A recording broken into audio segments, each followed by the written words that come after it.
We have Martin Sumashedshi Willis. I don't know what that means, but you're probably right. Hello. It's supposedly, I probably completely said it wrong, but it's supposed to be some kind of slang Russian term for crazy. Loco is the word I usually use. Wow. But I should know that. Sumashedshi. After some things I've seen here, I should know that word. Has anybody yelled that to you? Sumashedshi. Not that I can remember, but Good. It's very possible. Good. Yeah. Yeah. Well, now you know if someone does what that means. Yeah. Okay. But how are things? You sound really good again. You sound actually better than you do when we're recording your show because it's the middle of the night for you and you sound so tired. Yeah, it's it's the equipment. I mean, it's just amazing. But Skype's really good here. Moscow, I have to say, is one of the most beautiful cities I've ever, if not the most beautiful city I've ever been in. Really? It's just gorgeous. The architecture is just amazing. In the early, the 1300s, chapels in the Kremlin and all that. Went through all that in the last few days, and wow, it's just fabulous, fabulous, beautiful. How cool. That is interesting to hear, man. I would love to see, there's a lot of places I'd love to see, and you having said possibly the most beautiful city you've ever seen, man, that really puts Moscow up on the list. What also puts Moscow up on the list for me is that of all the towns in Russia, you can actually see our website in Moscow, and you've had trouble other places. It is working, coming in here, so it's not geo-blocked here. Good. Yeah, because for some reason, we talked about this, some countries block us. But again, it is an ISP, so if you're listening to this podcast from another country and you're like, they block me here in this country. I don't know what accent that was. I kind of made it up. It's kind of an ambiguous foreigner accent. Yeah. But if you that is you with that weird accent making that comment, then check with your ISP because it's the ISPs. Some of them out there block us for reasons unknown. Maybe they're afraid of the men in black coming and getting them if they look at UFO websites. That could be. They're everywhere.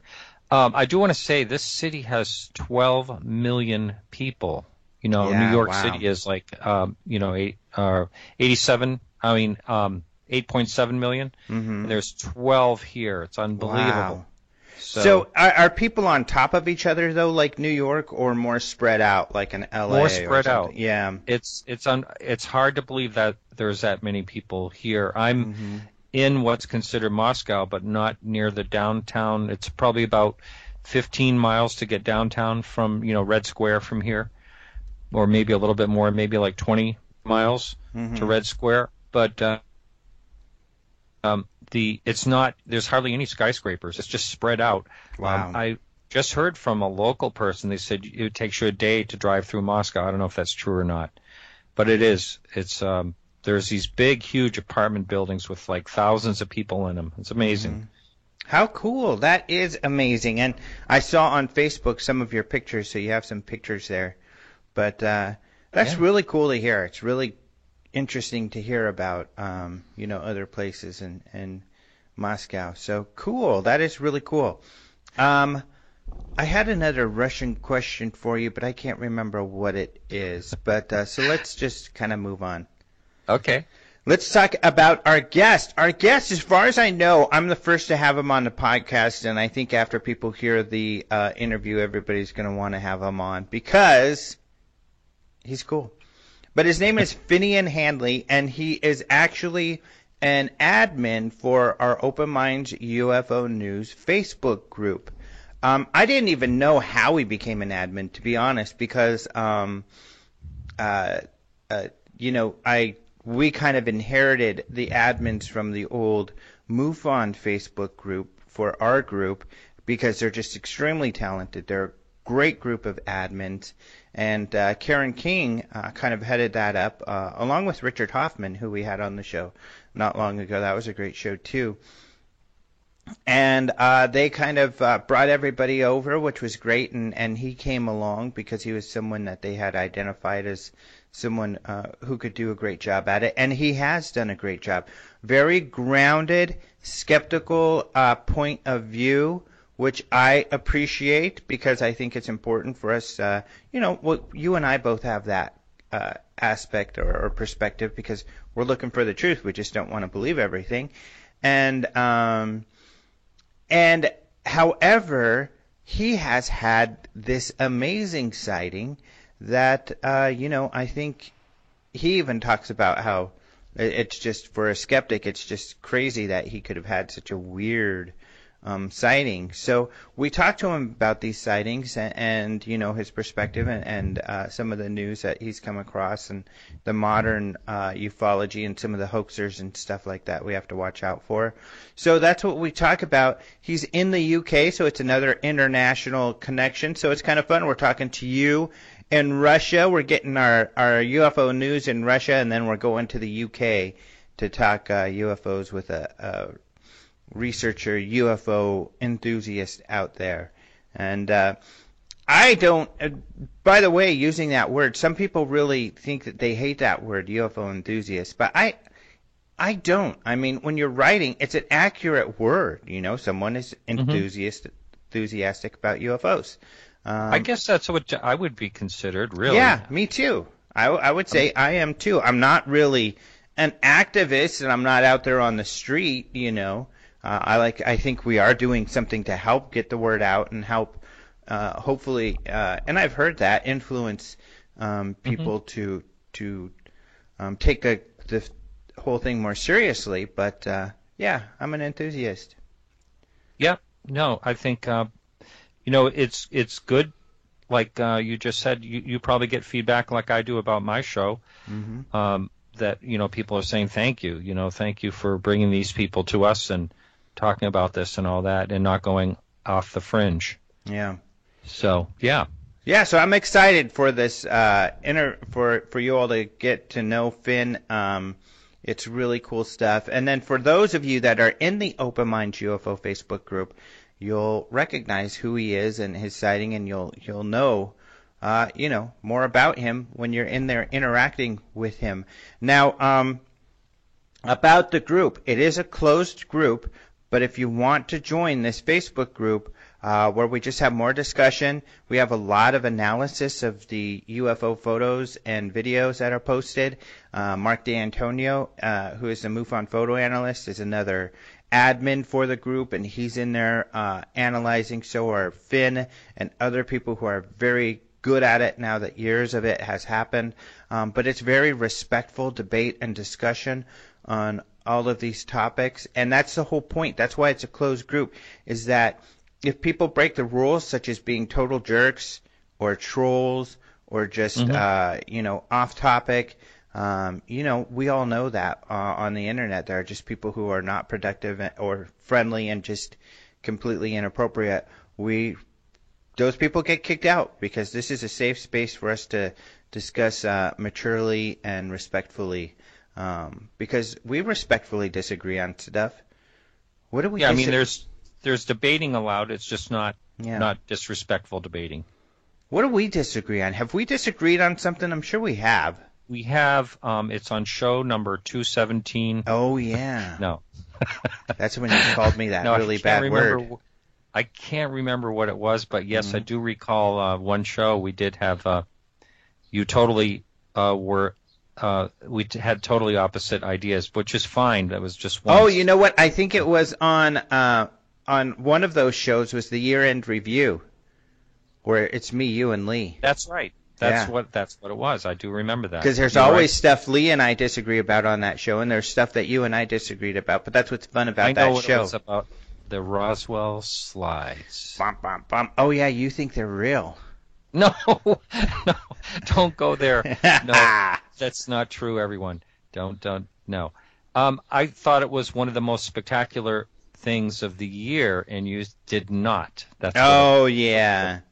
I was kind of being one of the crotchety crotchety old UFOers who's like, we don't need to talk about this. But it was a significant event. So, yeah, and you and Lee were all like, yeah, this is crazy. Well, and Lee wanted to rail on everybody, so which I can understand. So, yeah, go listen to the Year in Review show if you want to hear about that. That was a lot of fun. It was. All right, well, why don't we get to the UFO news then? I'm ready. All right, well, this section you usually start off, so what is the news story you would like to talk about? I think I can figure out which one. I don't know what it is. No, I know. Well, you can tell me if this is the one you're thinking of. I have to say, if you're a skeptic about UFOs, I would love for you to get involved and listen to the tapes. And that is a 911 operator describes the 1994 Michigan UFO flap. It's just one occurrence during the flap. Is that the one you were thinking I was going to talk about? It's not, because I think I mentioned that last week, and that one was a little old from a while ago. However, we didn't discuss it at length last week. I don't think so. And you're right, so let's talk about it. Go ahead. Okay. Well, pardon me for that. Oh, no problem. Yeah. No, this happened back in March of 1994, and the recordings is what I would love the listener now to take some time. It's a 23-minute long recording, but well worth it. And the reason I say it's well worth it is because, first of all, these people are calling in because they see these strange lights and formations of lights and all that. And they're calling in, pretty calm. There's no one like super excited, and they're just saying where they are, and then the dispatcher says he's going to send an officer out. So what's really amazing is they then talk to the Weather Service Bureau, and the guy says, no, I'm not seeing anything. Let me check. And then he looks vertical on the radar and he says, wow, this is a huge return. And first of all, they start out by talking that, it's just probably radio tower lights, and they're changed lights and they're blinking. People are just thinking that they start out totally skeptical, both of them themselves, the two people in the conversation. And then it goes into further, what am I seeing here? I've never seen anything like this. And it's huge. These are huge returns coming in. They're, 50 kilometers apart. There's 3 of them. They're moving. They're moving and disappearing and coming back. So anyway, it's a fantastic recording, and I'm sorry if we covered this last week, but I sure hope that the listener will take the time and go to Open Minds and look at this. It's titled "Listen 911 Operator Tapes Describe 1994 Michigan UFO Flap." You go to that article and you listen to that tape, and it is really something. Mm-hmm. And we actually reposted it as well on Friday because it was part of our Open Minds UFO report video news piece that we do for YouTube on YouTube. So we covered that as well. And it's a bit of a longer UFO report because we include some of the most exciting clips from those tapes, and we have it translated so you can read what the people are saying, because I agree with you. It's an incredible case. There were about 300 witnesses, including police officers.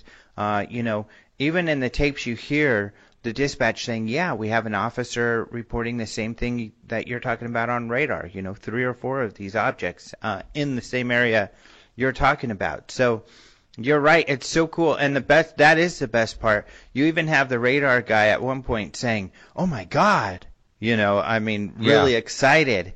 So yeah, on our Open Mind UFO report, you can hear some of that too if you want just a summary of, I think, some of the best parts. But if you have the time, look at the whole thing. And if you follow one of the links, this story was posted by Roger Marsh because it was MUFON who posted these tapes. And there's a link in the story for a summation of the events. And I believe it was even written by the MUFON Michigan chief investigator Daniel Snow, who took a harder look at this case recently. And there you will have a transcription of everything that was said. So it's a little helpful for parts that you can't read, or just if you want to remember, some of the more exciting parts or look for them. You could look in this transcription that's on UFO Casebook that's listed, linked on our openminds.tv story. So, yeah, I agree with you. Those tapes are so fun. They're so interesting. And you can hear the excitement of, these people who are seeing something weird. Yeah, they're totally skeptical at first, and then get really excited about it. And, I feel like I kind of failed you because this is kind of like a rerun of a rerun that you've been doing. So, sorry. Stop it. No, there's Okay. no problem. I mean, cases like this, are you kidding? The great cases are really exciting to talk about. So even if, there are parts of these great cases that we didn't talk about before, it's fun to talk about them again. I mean, we've covered it a couple times at Open Minds just because it's so exciting. So, yeah, definitely no problem.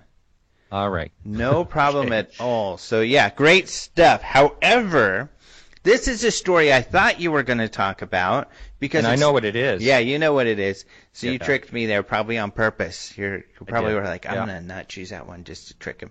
But this one, hopefully we'll talk about this one again next week, because there are a lot of exciting pieces to this story.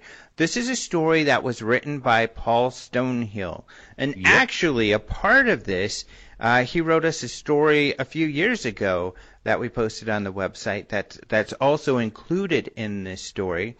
It's called UFO Sightings in the 17th Century. However, these sightings that he's talking about center on the European Russia area. So parts of Russia that are near Europe. Some of these countries used to be part of Russia and they no longer are. But one of those countries in particular that he talks about is Georgia. But what's great and what is so fun about Paul posting this story, by the way, Paul Stonehill is a Russian UFO expert, and he and Philip Mantle just posted a new book. They just got this done, and I've posted something about it on our Facebook. We'll have Paul on to talk about it some more. But underwater UFO cases, they wrote a book on recently from Russia. So that's really interesting stuff. But yeah, these stories are really fun, especially to think of you out there in Russia. But the history, when you read these stories, the history of the area that you're in and that whole, Eastern Europe area, we are not as familiar with. We know a lot more about Western Europe because our history's tied to that, and Americans usually don't care about the history of other people or other countries so much, it seems. But the history's so rich, and you get to see some of that in this story. So you see a Kremlin in a town called Vologda. Hopefully I'm saying it right, but it is near... Sounds pretty good. Yep. Thank you. It is near this lake called Robozero Lake, and the reason I'm bringing this up is because this is one of the most exciting and fun stories of the story.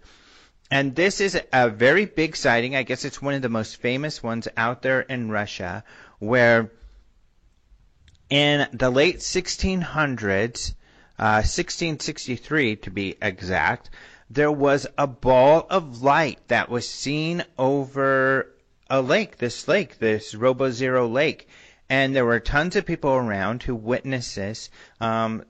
This ball, I guess, was emitting this blue smoke. These guys rode up to it, but it was so hot that they had to get back. It beamed these lights down into the water, and the guys in the boat said they could see the fish under the water kind of scurry away from this light. It was so bright they could see all the way that the light was going all the way to the lake bed. And just this incredible sighting, and that this thing then flew off. But what the pictures there, this story has been written up in magazines in Russia, and so you have a couple pieces of art out there that kind of depict this sighting, and they're really cool paintings or pictures, and I included those in the story. So you get a sense of what it was like out there. They even have kind of the Kremlin in the background, one of them. but it reminds me of the giant orb that they saw, the Allagash guys say they saw in Maine.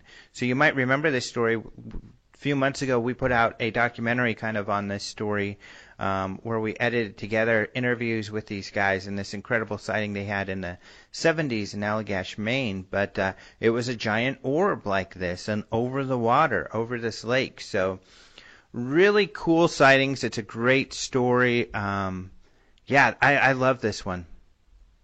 I did too. I really wanted to do it, but then I wanted to trick you by doing that other one. Yeah. Yeah. Well, but no, this is. I just was looking through the artwork. It is pretty amazing. Yeah, really cool stuff. And it's neat, to hear about these popular stories elsewhere because of course, we have Phoenix Lights, we have Roswell, we have the big stuff that we're into out here. So it's interesting to know what other countries are looking at as their kind of landmark cases, and this is one of them out there. So, yeah, maybe when you see some people out there, if you want to start a conversation, you can just be like, UFO, Robo Zero Lake, big UFO, and they'll go, oh yeah, and then you'll become buddies. Well, there's just a handful of sightings that you hear about that go back that many years. Just a few of them, and this is a major one. Yeah, Paul Stonehill does some great stuff. His stuff is so interesting. So it'll be a lot of fun. We'll have him on the show here soon. I've got, luckily right now I have a lot of people booked and everything. So it's been going easier. Sometimes it's kind of hard to find guests, or you kind of struggle. And I get so busy that sometimes it's hard to get out there and find the people. So, but that's really cool. So I have one more story I want to talk about. Yeah. And some people have pointed out, and maybe I could have come up with a better headline, but I don't know. Headlines can get kind of hard when you want to have them short and not too long. So here's the headline. Researcher receives FAA's latest UFO reporting procedures. Some people pointed out that, well, big deal, you can find those online, which is true. You can. However, if you read the story, and even if you read the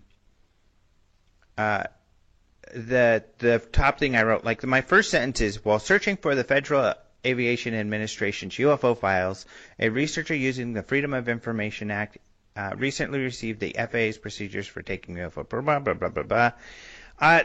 That's not interesting either. The interesting part when you read the story, and that's what a lot of people don't do these days, is read stories. They just read the headlines.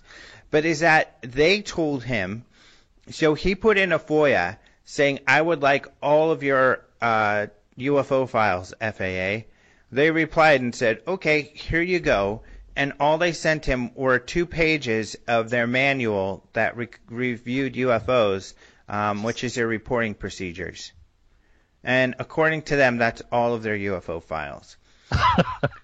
And that's the interesting part that is bogus, quite frankly, is that supposedly is all they have, when we know they have a lot more UFO incidents that they are aware of and had something to do with.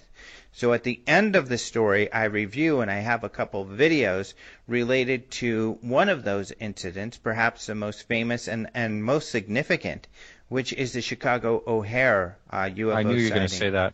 Yeah, it's because you're a smart dude. So in Gate this C-17. Exactly, Gate C-17. I didn't even include the picture. I should have inserted my picture, because last time I was in the Chicago O'Hare Airport, I took a picture of Gate C-17. I did too. I usually put them in here, but I didn't. But anyway, if you're not aware of this, John Hilkovich, he's a writer for the Chicago Tribune. He wrote about this story and really made it. When he wrote his story, he said at the time, and you can see in these videos, that it was the biggest story they had ever had. People were so interested because these pilots and these United Airlines personnel at Gate C-17 saw this dish-shaped UFO hovering over the gate for a period of time before shooting straight up through the clouds. There was cloud covers, and it left a hole in the clouds that eventually filled. But scientists had talked about how it would have had to have been a very hot object to melt the clouds like that. Because if you're flying through the clouds, it's not like they part or it stays. You just kind of they just kind of go around you in a plane, and you don't really affect the clouds. But yeah, so it's a great UFO sighting. The FAA kind of stonewalled Hilkovich when he looked into it. They were saying, and Oneida did too, they denied that it happened at all, but he had these pilots and these first-hand witnesses. He did a FOIA, and he got some FAA documents where they admitted they did get a report on this. They said, well, we think it might be weather phenomena, but that obviously wasn't the case. And, in these videos, Hilkovich kind of talks about that as well. But it's interesting kind of the stonewalling that he got. And then he finally got some information later on. But it really seems like they're not sharing everything they truly do have. And Greenwald, I asked him some questions about it that I include in the story. I think his insight is really interesting. And one of the things he also talked about was how difficult it is to get information out of the FAA, because they try to you have to go to every FAA station, of which there are many of them, because they don't keep all the files in one place. And so I talked to him about all of that in this short interview in this story. But that's what's interesting, is that they're claiming these are their only UFO files. That is pretty funny, actually. Yeah. Wow. What a bunch Amazing. of bungholes. I guess. What were you going to say? I was going to say this is a G-rated show, and you're right on the fringe of. Yeah, that was a close one. I know. That was close. Yeah. Yeah. But so hopefully, if you're listening and the kid's in the back, he's like, bunghole. So, but I guess the other interesting part is that for those who are not aware, those of us who have actually called the FAA with UFO issues, investigating these sorts of things, already know. But although it's a little different, and I do review this, right now they say that if you have a UFO report, you should contact a data collection center such as the National UFO Reporting Center. And if the current concern is expressed that life or property might be endangered, report the activity to the local law enforcement. So they don't care, essentially, is what they're saying. Call someone else. Call NUFORC, who's, it's a great group. I definitely would recommend people to let NUFORC know if you have a UFO sighting. But that's a one-man show. That's one guy taking phone calls. That's right. With a website, updating this website on sightings. So, of course, he can't do investigations, or it's really not going to go anywhere. Best, you can contact MUFON. They'll do some more investigation, but it's not like they're an official organization. The other group who used to be listed was Robert Bigelow's group, and part of Bigelow Aerospace. But he's really busy, of course, with his other work, including he's got right now, this attachment to the International Space Station that they're testing. Inflatable unit there. Yeah, exactly, the inflatable unit. So I don't even know if they're doing a lot of paranormal stuff. But after I posted my story, one of the researchers out there, Shepard Johnson, he's on Facebook a lot, he actually called the Bigelow hotline. And they answered. So the Bigelow still has their kind of paranormal UFO hotline open, but they're not listed anymore on here. But yeah, it's so frustrating that if you call the FAA saying, "Hey, there's something weird in the sky. I don't know what this is," instead of having any concern for the safety of the people in the air, they're going to say, "Call someone else." Yeah, you would think there would have to be some that they would just have to take, like if it was in, airspace, protected airspace or something like that. Mm-hmm. You would think so, or near an airport, like you said, the O'Hare sighting, something like that, when it's endangering, air traffic. I can't see how they could shy away from it. Right. And in this Chicago O'Hare incident, they did delay flights from that gate Mm-hmm. for a period of time. So, yeah, it's really frustrating. It's kind of silly. It's perplexing, and yeah. So this is a good example, though. This story, which is just don't read the headline. Get into the story. But Mm-hmm. maybe I could have written something more exciting, like FAA Bungholes? hiding. Yeah. Oh, bungholes at FAA hiding UFO secrets. That might have been That's more perfect. interesting. Yeah. That'll go viral. Yeah, you're right. Oh, well, Yeah. next time.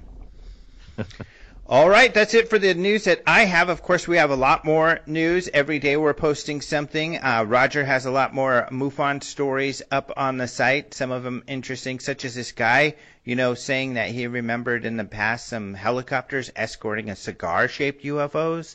Also, somebody seeing a triangular UFO near an Air Force base. So lots of Air Force military-type sightings recently. So, and we have a Portuguese pilot who said he had seen some things also. So, a lot of reports up there on the site at openminds.tv. Was there any more news you wanted to mention, my friend? No, that's good. Yeah, there is a lot. I noticed there is a lot of news on your site. Mm-hmm. A lot That's it for going me on. across the sea.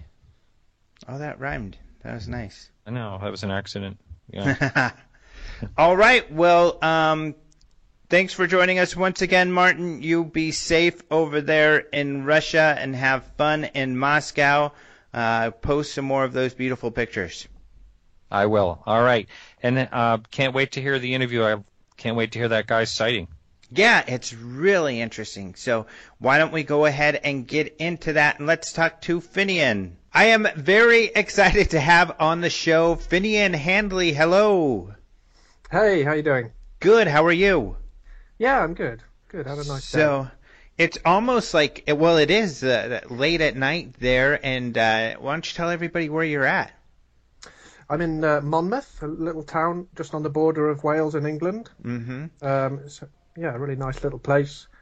Not that big, not much going on, but nice if you like the countryside and walks in the countryside and that sort of thing. I love that, man. I would love to visit there one day. I'll bet it's gorgeous. It is. Yeah, it's lovely. And if you're there, you've got to be careful, because I know I have to be very careful when I'm writing not to call a Welsh person English. Ooh, yeah, it's funny because this is a border town. You get a funny mixture of people. You get the occasional person who actually speaks Welsh, but that's pretty rare. But yeah, it's one of those things you do want to be careful. They don't like that. No. But otherwise, I mean, there are no, since you're there on the border, it's not dangerous. There's no sort of violence happening between the Welsh and the English that we're not aware of. Thankfully, I think that's a thing of the past now. Yeah, it's all pretty calm. Good. That's a very good thing. There's enough fighting going on out there, huh? Indeed, yeah. So, and maybe we'll get into some of that, because there have been some things that just, have been posted today. And I know you're on top of everything because you administer the Open Minds UFO group. And I guess, how did that come about? And do you administer other Facebook groups as well? I'm just trying to think. I don't think I'm an admin on any other groups at the moment, and I'm not that active on the Open Minds one, but I try and help out where I can. Just because I figure I've been interested in this since, I mean, not as long as many researchers, but since about 2007, I've been looking into this, and I've come across so many kind of like hoaxes and like videos which are obviously computer graphics and that sort of thing. And I've got a little bit of a background which helps me spot some of those things. So I help out on some discussion boards, just trying to give my opinion on whether things are hoaxes or not, because there are so many of them going around that unfortunately a lot of people get into this and they fall for it. They fall for stuff because they don't know what to look for. So I'm one of those people that tries to stay grounded in this very confusing and controversial subject, because after my own experience, I know there's definitely something real going on, something unexplained, but it also seems that because this subject has been going for so long, It's had a long time to build up a kind of reputation of, you know, hoaxes, people trying to make money, people just trying to get attention, and now with YouTube, it's got even worse, where people can make a pretty good living if they can create the right hoax and get it to go viral. And there are several, as we all know, they're like Secure Team 10 and channels like that who are regularly coming up with hoaxes, and I just find that I don't know, it's quite frustrating to watch when you know that there is definitely something real going on with UFOs, and then you see all these hoaxes polluting the whole arena.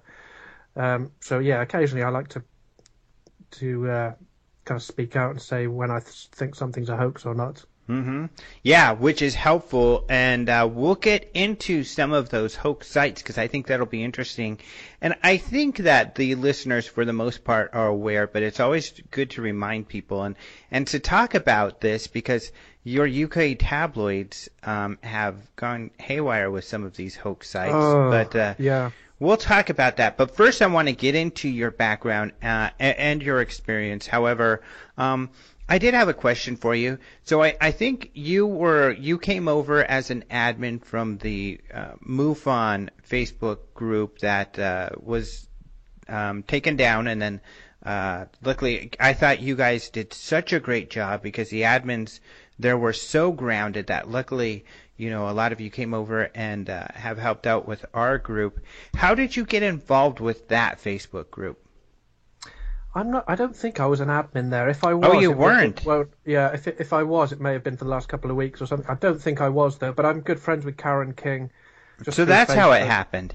Yeah, I met Karen, I think, through a different Facebook group to do with UFOs, and so I came over to the MUFON one just when all of that drama was happening, just before they closed it, which was a bit of a shame. Oh, that's funny. So that I didn't even know how you came to the group, and it was from Karen, and Karen did come from the Facebook group MUFON one, and Karen is one of the very active, kind of the head admin almost over there at our group as well. Yeah. Okay, that clears that up. So now I know. But you were talking about your own sighting. Tell us about that. Right. So I first got, well, when I was a kid, I remember seeing in magazines photos of UFOs and finding it fascinating. When I was kind of 7, 8, 9, you know, we'd get these kind of unexplained mysteries magazines, and I remember seeing at least a couple of those and seeing UFO photographs and just finding the whole thing fascinating. But then I went, you know, for the next 10 or so years, never thought about it at all. Completely forgot about UFOs as a subject. And then, so more than 10 years, then in 2006, late 2006, I was on YouTube, bored one day, and I thought, I tell you what, I'll look back into UFOs, see if there are any good videos about UFOs. So I went on there and just stumbled across the Disclosure Project. I watched the Disclosure Project, and I was quite shocked, actually, by the time I'd finished watching it, because I thought a lot of these guys look very credible. And so it just piqued my interest again. It made me get back into looking into the subject. And I remember the fact that my mum had told me when I was a little younger that she had seen a flying saucer landing in the park outside her parents' house, which was one of those... It's a strange thing. When she told me about it, I think I was about 16, 17. I was not... at the time, not into UFOs. So she mentioned this in passing, and I was kind of surprised that she'd never mentioned it before, but we never went into any more detail about that. So having seen this Disclosure Project in 2006, I just remembered that Mum had told me that, and I thought, well, then there's definitely something to it, because she wouldn't lie about it. It's not she wasn't the sort of woman to make things up. So it just really hit me that, oh my goodness, I had totally forgotten about this subject, and now I'm going to get back into looking into it. So I did a lot of research on the internet, which, as you know, is filled with problems, because you can run across God knows how many websites which will claim to know what's going on. And there's a lot of disinformation out there. But I just absorbed stuff. Over the next 9 months or so, I just was obsessed with the subject. So that was 2006, 2007, kind of mid-2007, when I got to a point where I felt like I kind of had seen enough documentaries and things to get a rough idea that pretty much there is obviously something going on, there might be some kind of a cover-up in place. And I just kind of felt like I got a good idea about the general area of what's going on in ufology. And then in late 2007, to my complete surprise, I was not expecting to ever see a UFO, although obviously one hopes one's going to get to see one. As I was driving up to my sister's house on a Thursday evening, I saw what looked like two balls of light dropping out of the clouds, because it was quite thick cloud cover, and they just dropped out of the clouds and headed down and disappeared behind some rooftops. So I quickly pulled the car over, because I was right next to my sister's house by this point. So I pulled the car over and parked it up in her car park. And as I got out of the car, I looked back towards where these balls of light had disappeared behind the rooftops. And it sounds bizarre, but the next thing I know, I see these two aircraft come flying over very low. And the first thing that occurred to me was that they were too close together. They were literally only a couple of meters apart, and they looked like triangles. Now, at the time, still relatively new to ufology, I hadn't heard much about black triangles. And I remember my instant reaction was, well, this is too good to be true.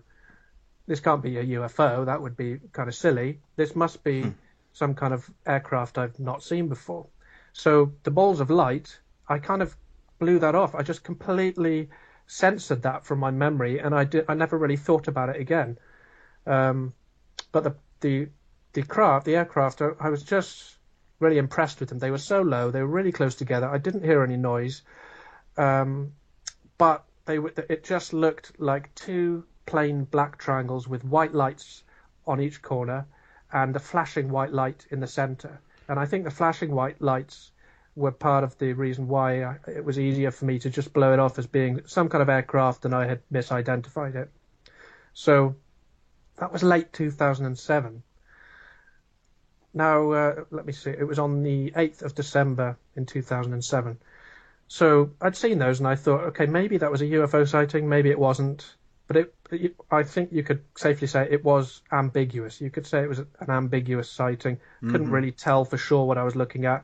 And I came away from it thinking I'd probably misidentified, or, I'd probably seen an aircraft that I wasn't familiar with. So there's that sighting.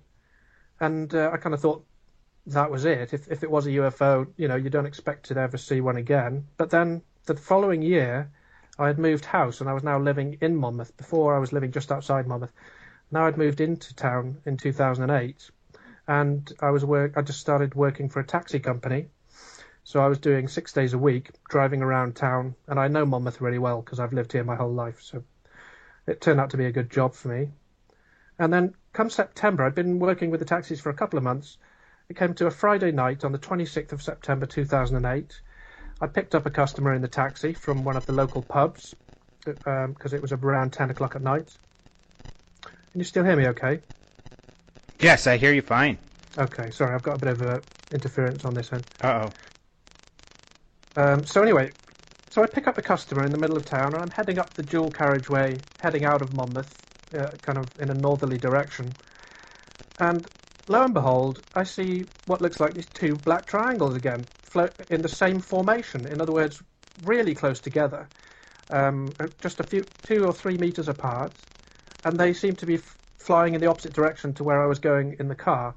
But I found this quite disturbing at this point, because I thought, this is the second time I've seen these things. I don't know what they are, but they look like black triangles. So I actually pulled the car over as I pointed through the windscreen, and I said to the gentleman who was with me, "Can you see that?" And he looked through the windscreen, looking up, and he said, "Yeah, I can see that." And I was like, "What the hell is that?" And he said, "I don't know." So I actually got out of the car and I watched them disappear over the hill, heading in the opposite direction to where I was going. And I just thought, wow, this is weird. I've seen these things 2 times. I don't know what they are, but I think they're UFOs. So I dropped him off, and I was on my way back into Monmouth to pick another customer up. Waited for the customer for about 10-15 minutes. He didn't turn up. So I phoned up my boss. My boss said, head back into Monmouth and pick up a regular customer we've got, who we always pick up at 10:30 on a Friday night. So I headed back down the dual carriageway towards this guy's house. And as I came back through Monmouth, you have to stop at some traffic lights. I stopped at these traffic lights, and as I looked ahead of me, I saw over to the right-hand side of the dual carriageway, just next to these trees, which are sitting right next to the road, there were these two balls of light hovering above these trees. And at this point, I now started, you can imagine, I was kind of swearing, openly, even though there was no one in the car with me. And it became quite clear at this point that I was seeing these things again. Mm-hmm. So the lights turned green, and I started to pull away from the lights. At this point, I was maybe 150 meters from the balls of light. So I started to drive towards them, slowed the car down, wound down the window, so this wasn't some kind of reflection. And I was just looking out the window directly at these two balls of light as I drove past them. Each one was about the size of, a little larger than a basketball. The one was hovering just above the other. And it was so close and so unambiguous, Alejandro. It was the most strange, bizarre moment of my life. I was never expecting to see a UFO, let alone see these bizarre UFOs at such a close proximity. It was quite disturbing, and I actually wanted to get some distance from them because they were kind of fizzing. It was like they were full of energy and they were about to pop, but they were amber-coloured balls, perfectly shaped balls of light, and the lower one had a spike sticking out of it. It sounds bizarre enough, but this detail was just pretty crazy. So I'm looking at this spike sticking out the right hand side, and it was actually getting longer, and I just felt like they were going to explode. I felt really unsafe, so I carried on driving for a couple of 100 meters and pulled over in this slip road which comes off the motorway. So I pulled over, and this whole thing, I've worked it out, took about 15 seconds for me to carry on driving from where I saw these orbs to where I pulled over and got out of the car. And in that time, I was concentrating on pulling over, right, and not crashing the car. So I had to take my eyes off these balls of light. So I drove to the lay-by, pulled over, got out of the car. I'm standing in the middle of the road now. There's no other cars on the road because it was late on a Friday night.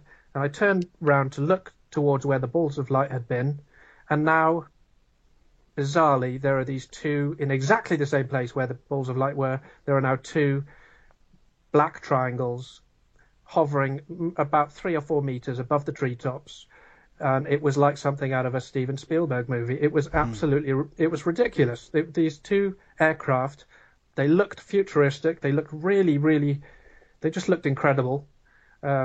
I don't know if you've ever been to an air show and you've seen like a stealth bomber close up. It was kind of, you get that feeling of awe that, wow, that's an incredible piece of kit that someone has made there, that someone's constructed. And I got this same impression from these black triangles. I was just in awe, not only that they were hovering above the treetops without making any noise, but they were so large and they just looked absolutely beautiful. About how far do you think they were from you at that point?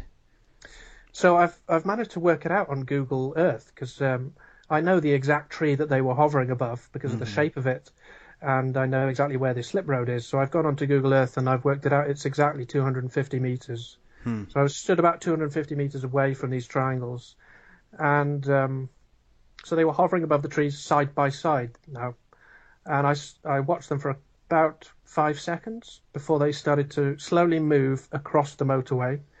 They both moved at exactly the same time, and they were moving at walking pace, incredibly slowly. And I just remember standing there swearing because I couldn't believe what I was looking at.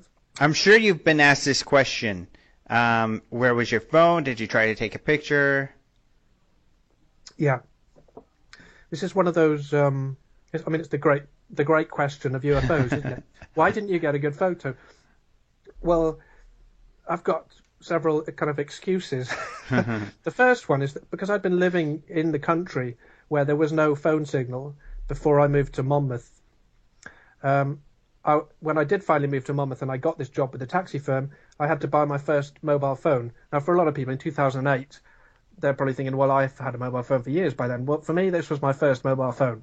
So I wasn't kind of familiar or used to the idea that I was now carrying a camera around with me as well. So the first thing is that I just didn't think about the fact that I had a camera on me. But the second thing is that if you see something absolutely incredible that you're not expecting to see, and it actually shocks you, and in my case, my instinctive reaction was to just not take my eyes off these UFOs. I just did not want to miss a thing. And had I thought, oh yeah, I'll get my camera out, then that would have meant looking at the camera, pressing the on button, and so many things could have happened where I could have missed what was going on. And honestly, it was much more important to me to see these things for myself and to not miss a second of it than there was no thought in my head thinking, oh, I need to be able to prove this to someone later on down the line. Wouldn't it be amazing to be able to prove it? I didn't have time to think any of those thoughts. I was just thinking, oh my God, what the hell is that? I can't, I don't want to miss a second of this. That's a good way to put it, because I've had a similar experience with, I think, the best sighting I had that I might have been able to capture on camera, but I had the same thing going on in my head that you just described.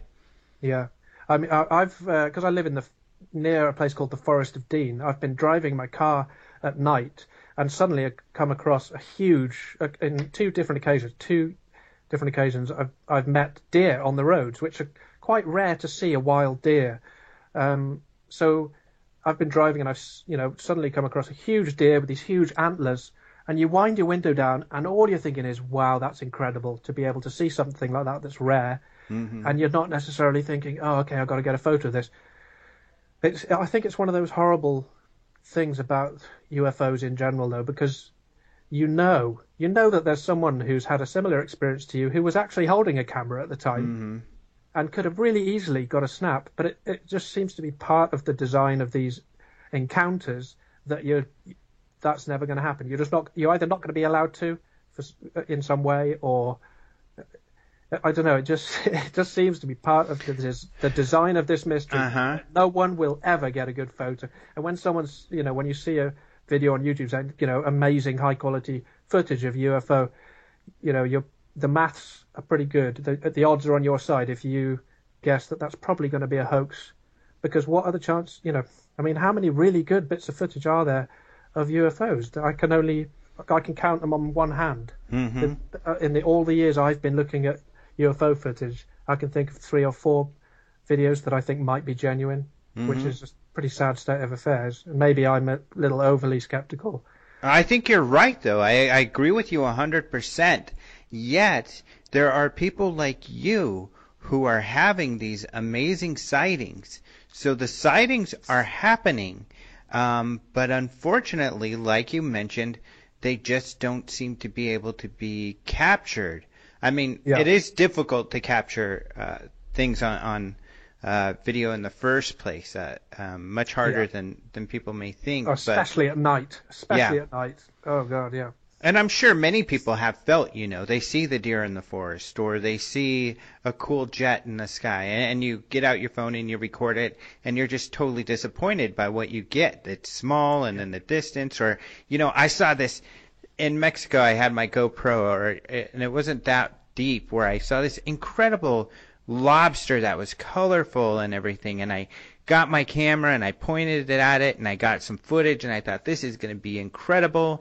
And I get the footage on the computer, and it's this tiny little thing moving across the ground. It is more difficult than people realize. But I even though it sounds really weird, I get the feeling that you're right, that it seems to be somehow the nature of the phenomena that we just can't get good footage. Yeah, it feels like that to me, because I honestly don't think that it's just like a coincidence. It's just like, it's just bad luck. We've had all these people having quite unambiguous sightings, and it just happens to be that no one ever had a camera on them at the time. I don't believe that, or that it just happens to be that they were all too shocked to take a photo. I don't believe that. I think that it's part of the design of this mystery, of this phenomenon.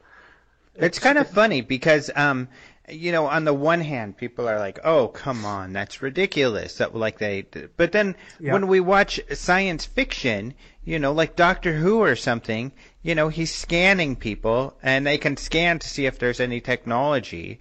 There's multiple television shows. So we have this concept of when we write science fiction that these people from the future, these aliens, can scan to figure out if you have any sort of electronics or weapons on you. But when we think, in real life, could an advanced civilization have something like that? That's ridiculous.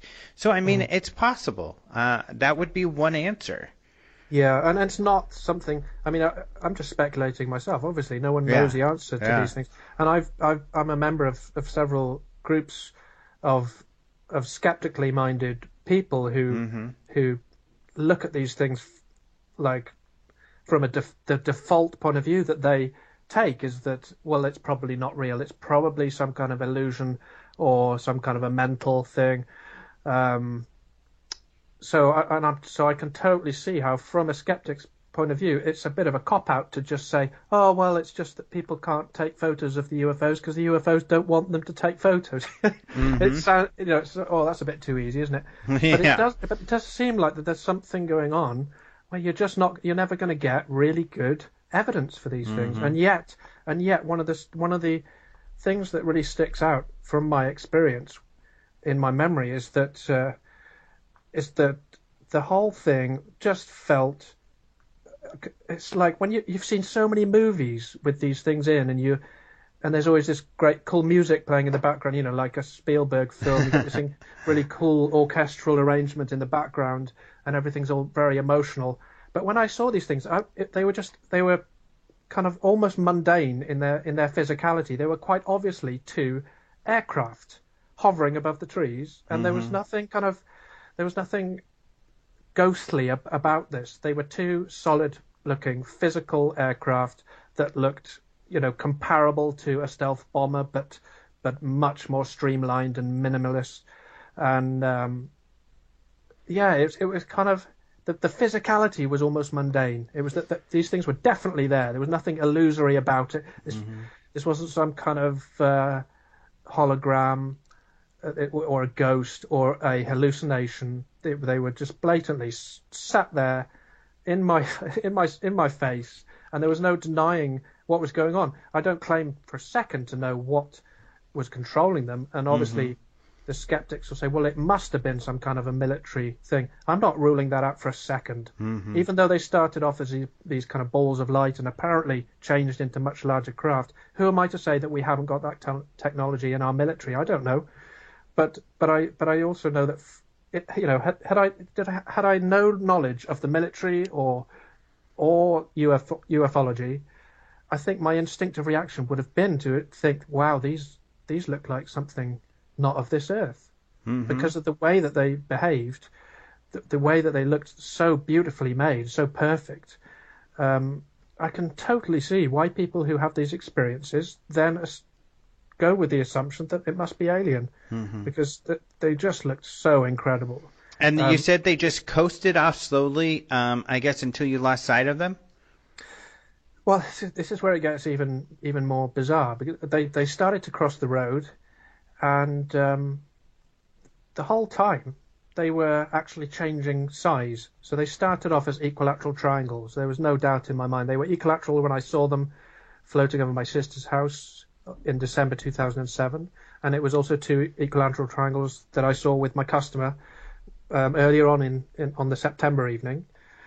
And then when I saw them hovering above the trees just after I got out of the car, they were two equilateral triangles. But they started to move across the road, and they actually elongated in length as they went. And this wasn't just like a minimal amount. They almost doubled in length, which was quite distinct. And it was really easy to, you could tell what was going on. The nose was kind of traveling faster than the tail end of these things, because they were literally stretching. And then once they got about halfway across the motorway, both of them at exactly the same time became transparent, almost like the ripples on a pond. So you can tell that they're still there. You can actually see the ripples. It's not that they become invisible. You can actually see the outlines, but they were transparent. And this lasted about a second, and then they went solid again. which is utterly bizarre. I mean, why would they do that? Totally bizarre.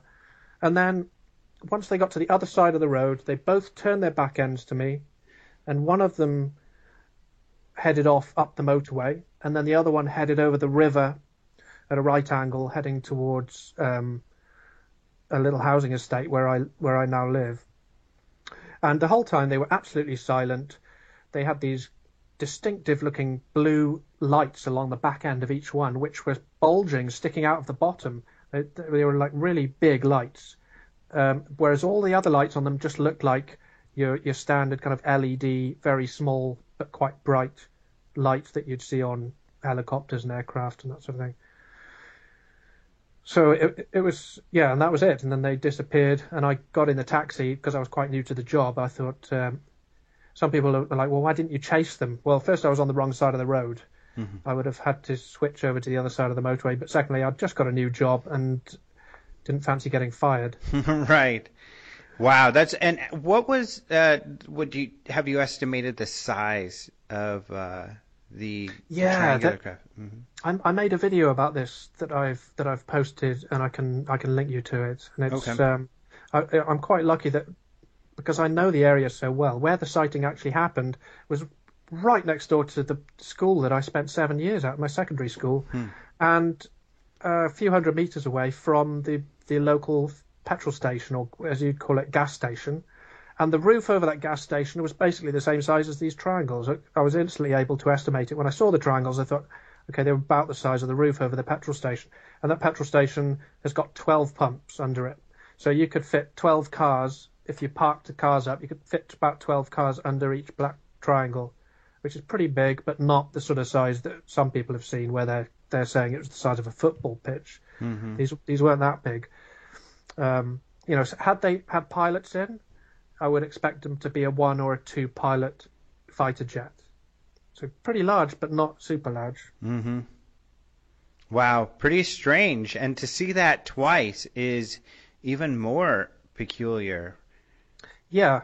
And it's actually, I would prefer it if I had only ever had the final sighting, which was the closest one and the most unambiguous.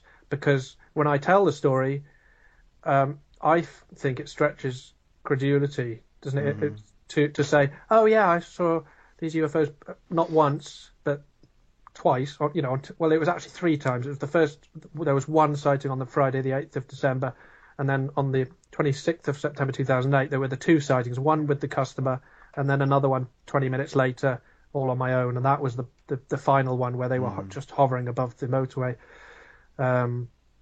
So yeah, it's almost unfortunate that I've had those kind of 3 sightings, because it makes it sound like, oh, I'm just one of those people that wants to see them so badly that I've kind of made it up or imagined Yeah, it. You've got to be full of it. Yeah. So what's interesting, though, is it makes me think twofold, especially given like what we were talking about hoaxes earlier, that although you've had these remarkable sightings, you're still very skeptical. I mean, that you do come from from the skeptic side of things. Do you think your sightings made you more careful, or were you already like that? I'm not sure if to be honest, I don't think the sightings had much to do with it. I think the reason why I'm as skeptical as I am now is because I've kind of gone through a journey with ufology where in 2006, 2007, I absorbed so much and I had no idea what was, if anything, had already been debunked. I wasn't even looking for that. I was just trying to absorb everything I could that was pro-UFO. So, for instance, I'd watch like a presentation by Jaime Maussan and just think, oh, okay, well, he knows what he's talking about, so everything he says must be true.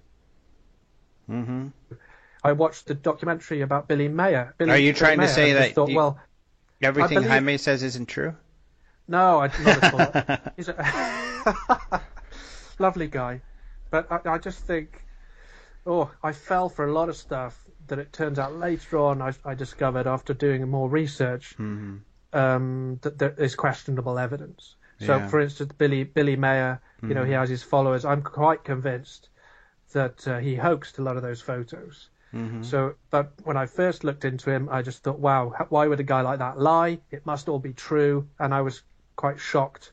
So later on, as I got a more of a rounded idea of what was going on, I started to realize that basically a lot of the stuff that I believed when I first started to research this stuff was questionable or just outright already known to be a hoax, or I think had already been debunked. So I kind of felt a bit silly that I'd gone around telling people like my sister, when I first found out about it, I told my sister, this is real, this is going on. There's also this thing called Planet X, which might hit us in the next few years, and then I found out that so much of that is rubbish, and it made me look as if I had kind of blown a fuse, possibly to my close friends and family.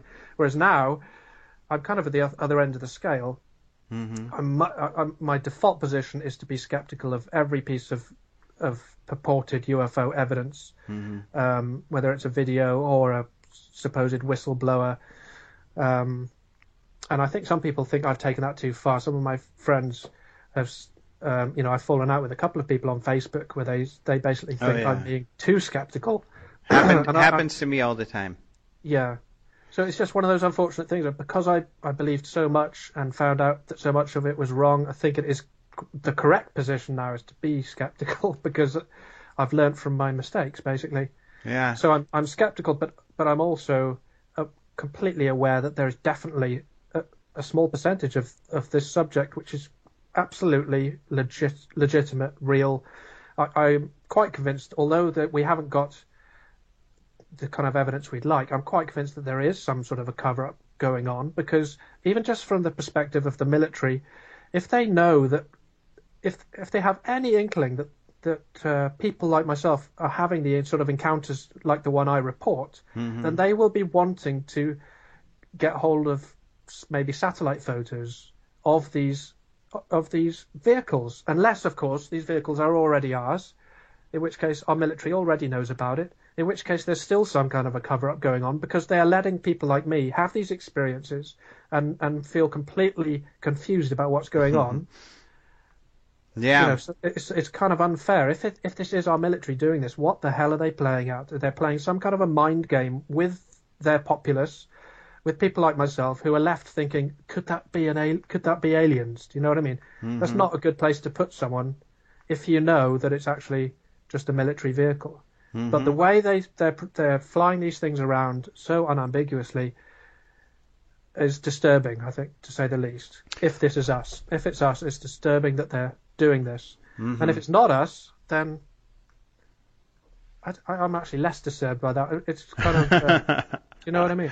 Yeah, so it's just really difficult. So, we had the guy who runs the Black Triangle group on Facebook, Sean, Jason, Kevin, and he had a remarkable sighting, which to him made him think, wow, these things definitely are military. Yeah, and I like Sean. I've discussed it with him a couple of times, and he's such a nice guy because he's quite convinced that what he saw was man-made, and I have got into debates with him where I've said, are you saying that about all Triangle, about all these vehicles? And he's really good about it because, I think he just takes his experience for what it was, and I think he accepts that other people like myself might have an experience where, for me, these craft were quite blatantly futuristic things. They were not, the lights on them, even though they look kind of like quite small LED lights, they were just really bright and really clean looking, and just the overall shape of the black triangles just totally looked minimalistic and futuristic to me.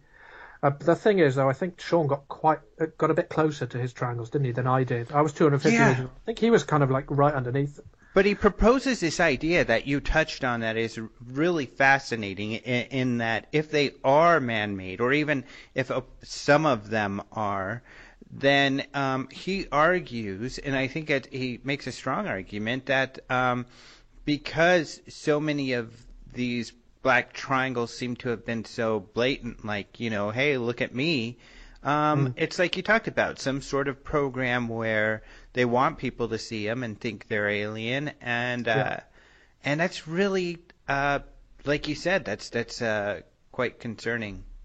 Yeah, I mean, I've thought about this now for years trying to work out what's going on, and you're just left with, it's quite humbling. You just have to admit, well, we don't really know what's going on. But I'm left with kind of two options. Either what I saw was some kind of alien vehicle, or it was some kind of a military vehicle. If it was aliens, then our government must know about it, and they're covering it up. If it was military, then what are they doing playing mind games with a taxi driver who's just trying to make some money on a Friday night? These things it wasn't like I just happened to be driving past and they were testing some military vehicle out above my old school. It's kind of ridiculous that they would be testing these things out over a town like that. So they're obviously not doing military testing. And it was quite obvious that these things could see me. So it's hard to explain. It was quite obvious that anyone piloting that thing would have seen this taxi driving past, and the taxi driver getting out and swearing and pointing at them going, what the hell is that? So they weren't kind of trying to do anything secret. It was unambiguous, and whoever was in charge of these things knew that, which is a bit strange. So there's also the third scenario, and this is a scenario that kind of John Alexander puts forward, other military people, and this new government insider that Leslie Kean had interviewed, who worked for the DoD and worked on black projects. He says, but who's also been interested in UFOs, he gets the impression that the military knows this type of thing happens, but there's nothing they can do about it. So all they do is take notes. They note that it happened, file it away, and then just want to ignore it. They don't want anything to do with it because they can't do anything about it, and they just get ridiculed if they, take it seriously. That's true. That is another option. So I mean, have you, I may have got it. Oh, I'm trying to remember the name of it. But the Ministry of Defense. Nick Pope? No. The Ministry of Defense released a thing called a report about UFOs. Condign report? The Condign report. That's it. And I found it fascinating to find that in there they explain that there is, I can't remember the exact quote, but basically that there are balls of what is thought to be plasma, and if three of these balls get together in a formation, the space between them will turn black, and what these have been called black triangles. And I'm just thinking, wow, so they're talking openly about that, and they're talking kind of as if they don't really know what they're talking about. They don't give enough detail. But that was published kind of years ago, before I had my sighting. And when I had my sighting, even though I'd done a bit of research into ufology before it, I had never heard of morphing balls of light or morphing orbs. I had heard of orbs, I'd heard of flying saucers, and I'd heard of black triangles, but I'd never heard of a ball of light changing into a larger UFO. So when I saw it, it was utterly bizarre and unexpected and kind of hard to swallow. But then I looked it up in the months following my sighting, and it turns out that there have been people having similar sightings for decades. So not only orbs changing into black triangles in recent years, but also historical accounts from the 60s and 70s of people who saw what looked like a ball of light that then changed into a flying saucer. So that's always, it's just struck me as being so strange that the Condign report should talk about that without going into any more detail. They don't explain how they know that. Yeah. You know what I mean? Yeah, they kind of allude to that it's anecdotal information, but I know what you mean. It's a fascinating report.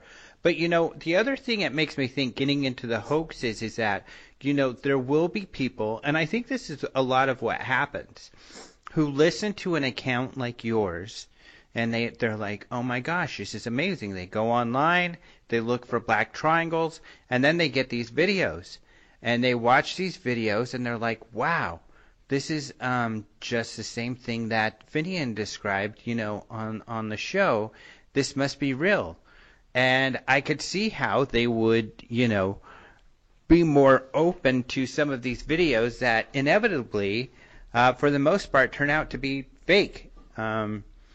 Or misidentified aircraft. Or misidentified, either one. Yeah, but if it's, But I think these real fascinating, or these videos that are real sensational, like Secure Team 10, I mean, they make them look really cool and fantastic. And you want to have the experience, like we all want to have the experience you had. And so they want the videos to be real, but they just, especially with Secure Team 10 and others, are not. Yeah. Yeah, it's a tough thing to I mean, everyone just has to kind of learn for themselves, don't they? They have to watch these videos. I remember when I first started watching UFO videos, so many of them blew me away. I was, and it's quite exciting. You're just like, wow, there's all of this evidence out there, and it's so good. And I didn't realize that there were so many good videos.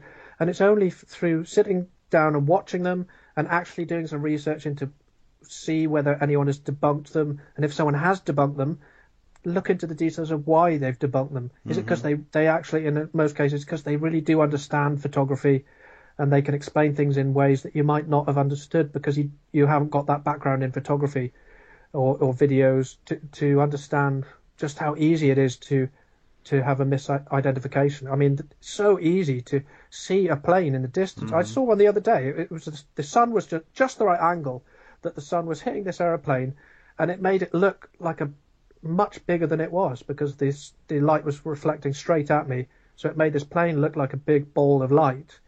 But then as the light changed, you could see it died down, and then suddenly I could see, oh, it's actually an airplane. Well, there are people who filmed these, and they call them fake planes because it started as a ball of light and it changed into an airplane. But in most cases, that's actually it's caused by the camera.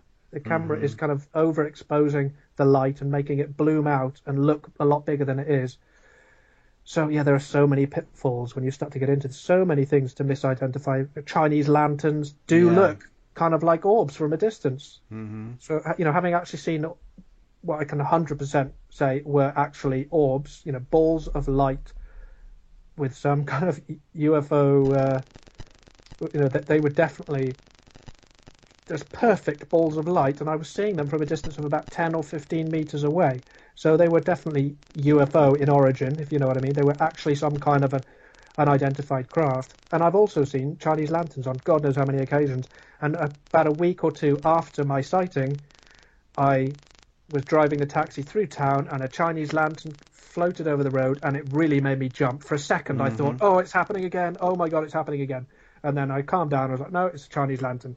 So I can totally see how these people misidentify things. I've done it myself. We're all capable of doing it, but you've just got to try and learn as much as you can about misidentifications so that you're better placed to identify the real thing when it happens. And then I think it gets, there's the case of money making, but beyond that, I think sometimes these videos go viral and people get really excited. So for instance, I still get a lot of heck over these pictures from Texas that show a ring of lights. And I've demonstrated, as many have, you probably were involved with this on Facebook, showing that these are reflections from the highway lights that are indeed a ring of lights. Same number of lights, look exactly the same. And people still get upset that we call it that, but that's what they are. But I think what happens is people post a video and it goes viral, and they want to keep that, excitement going, and people tell them, oh my gosh, you have a UFO video, that then they're so wrapped up in it that, again, these things. Well, one of the best examples of that recently was the guy who filmed a piece of bubble bath foam floating past his apartment. Yeah. And there are all sorts of people who jumped on that saying, oh, it's a triangle, it's got lights blinking in it, this and that. And I'm sure several people told him, no, this is foam from a nearby foam party, which was happening a couple of streets away. But by then, it had already kind of snowballed and taken its own energy, and he had newspapers ringing. So what's he going to do? Is he going to ring back the newspapers and say, actually, I don't want to do that interview because someone told me it was a piece of foam? No, he's going to stick with it. He's going to get a bit of publicity, get some attention. It's easy. It's totally easy to see why these things happen. And like the guy who runs Secure Team 10, I mean, he's probably actually making a living off this now. So it's really hard to go on his channel and say, look, what are you doing? All of his fans stick up for him, and he just ignores your posts. So there's not much you can do, really. Yeah, I mean, he's really smart about it, too. I mean, at the beginning, he was a little more transparent in that he was just making videos for fun. But now, and he's smart in that he just doesn't comment to the debunkers because then he doesn't have to. Instead, he can post these fake videos. The believers go wild, and he makes money off of YouTube, just like Third Phase of Moon found out. They make a living off of their videos. They make these fake videos. People go wild, and it works for them. But, and I want to ask you this because you live in the UK, especially lately, and I've kind of even said that right now ufology, we're kind of in the era of the UK tabloids because they are reprinting all of these fakes, even from Secure Team 10, like they don't even care, and they're getting a lot of hits from it, and I think they're taking advantage of all of this activity that these sort of videos create. I mean, how do the UK tabloids happen? I mean, how do these become, some of the bigger news It's interesting, isn't it? Mm-hmm. I think, growing up, I've always known that the UK tabloids have a reputation for being trashy. I mean, I'm sure they have the same reputation in other countries for kind of being trashy and not really reporting anything worthwhile. And just going for shock value and that sort of thing. And then, in the last kind of 5 to 10 years, we've seen that newspapers have started to kind of die out because the internet is taking people's attention away from newspapers. So I think newspaper sales have dropped significantly, especially over the last 5 years. Mm-hmm. And so I think what's happened is that the tabloids have started to launch their own websites to try and get some of that traffic back and make some advertising revenue. And because they're tabloids and they don't really care what they print, they have seen that UFO videos get a lot of traffic. So they have just basically decided to start reposting UFO videos. Doesn't matter if they're real, doesn't matter if they're posted by a known hoax channel. They're just going to post them anyway because they know it's going to get traffic going through their website. And it's not just UK traffic, it'll be worldwide traffic going through their website. So people like the Daily Express, the Daily Star. I'm trying to remember. The Sun, I think. The Sun. Oh, the Sun is one of the worst in this country. Yeah. So they've always had bad reputations, and now they're just cashing in on traffic. Yeah. So they have UFOs and girls in bikinis, or not having bikinis on. Terrible. and that is drawing the people and keeping them, and it's sad because often, and what we've seen lately, unfortunately, is then some of these stories get picked up by the mainstream media and go viral once the information has been often distorted or it was bad information to begin with. Yeah, it's a shame though, because I mean I've been in some serious debates, shall we say, with people on Facebook where I just can't believe how gullible some people are when they'll stick up for a particular piece of evidence or a video which you've just proven outright is fake or hoaxed or a misidentification, and they just will not back down. And honestly, I can totally understand where they're coming from. Why is it that we're in this quandary of people not trusting someone like myself? Well, it's because they think there's a cover-up going on, and that there are people like myself hired to debunk this stuff. There are shills on Facebook, right, who are hired so that they go on, as soon as there's a good video, they'll go and tell you it's a hoax just to stop you from believing that it's real. And why are people so mistrusting? Well, because I think there really is some sort of a cover-up going on. So all of this mistrust and these kind of factions that have kind of split in ufology. You've got people who are kind of extreme believers who will just believe anything, and then you've got the more skeptical side of it. Why is it that we have so much mistrust? I think it stems from the fact that there genuinely are some big lies being told to us. Wow. Yeah, that's really we're just interesting. not being told at all. Yeah. So the natural response is to be suspicious of someone who comes along and says this isn't real, that video's fate. Mm-hmm. So that's a bit of a tough place to be. What can you do? You just got to be as polite as you can and state your side of the argument. Yeah, and try to stick to logic and reason, and hope that, Yeah. and that there'll be bastions of groups or people who feel similar, and which we do in the UFO group. So we're pretty much out of time, but send me the link to the video analysis you did, and I'll put that in the story. But thank you so much for coming on the show and sharing. What a fascinating sighting. That's incredible. Yeah, no problem. It's nice to speak to you finally, Alejandro, after all these months of kind of speaking to you on Facebook. Mm-hmm. Yeah, it was really great. So, all right. Thank you so much for being on the show. Thanks, mate. Have a nice evening. You too. Thank you so much to Finian for joining us on the show. What an amazing sighting. And it's really cool, especially having known Finian for months now and conversed with him on Facebook and seeing how he analyzes in a skeptical and grounded way other UFO sightings.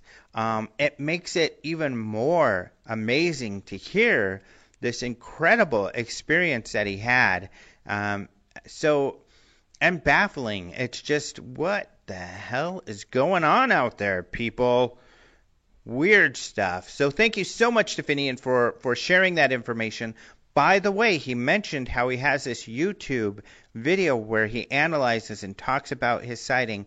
I'm going to post a link to that in the story here on our webpage. So be sure, if you're listening on Blog Talk, or if you're go to openminds.tv to the radio section, and you'll be able to get a link to that video. In fact, you know what? I'll even embed it below the interview so you guys can watch it right there from the website. So go to openminds.tv and definitely check out that video. I'll also post it in the Open Minds UFO Facebook group that we've been talking about, and that's how I met Finian in the first place, as you know. So go check that out. I implore you all to join our group. Like I said earlier, there is a lot of great conversation that goes in there, and we have a lot of great admins for that, a lot of great people in there. A lot of researchers. Nick Pope is commenting in there often. He's the guy who worked for the British government. Other people who worked for the government. Bruce Maccabee is commenting in there. He worked as a physicist, an optical physicist for the Navy. He's in there commenting. Lee Spiegel of the Huffington Post is in there. Ben Hansen of Fact or Faked is in there. Some of the other people, like Chase Kletsky, who's on the show, a MUFON investigator, she's in there commenting quite a bit. And then, of course, we have the great admins like that I mentioned, such as Karen King, and Mark D'Antonio is one of the admins. Angelo is one of the admins. Angelo's really great. He's like Finian. He's in there doing a great job analyzing these pictures and videos with everybody.